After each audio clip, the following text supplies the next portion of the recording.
เด็กหญิงสากลน้องมีหน้าที่ไปให้ความรู้ให้กับหมู่เพื่อน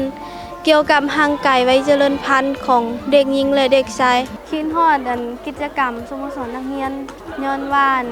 ได้ความรู้จากมันแดแล้วก็ได้ร่วมกิจกรรมนำหมู่เพื่อน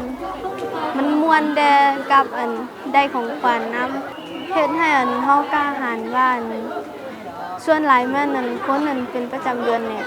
เขาจะค่อนข้างอายว่าเขาเป็นประจำเดือนแล้วก่อนบ่กล้าไปซื้อผ้าอนามัยแล้วเขาไปซื้อผ้าอนามัยแล้วเขาสิเอาซ่อนจะนั่นเนี่ยแต่ว่าพอเฮาได้มาเรียนรู้นำเหมือนโครงการนี้แล้วเฮ็ดให้เฮาบ่ฮู้อายนั่นเนี่ยเป็นเรื่องปกติเนี่ยสำหรับผู้หญิงเพราะว่าไผๆเขาก็เป็นคือกันเนี่ย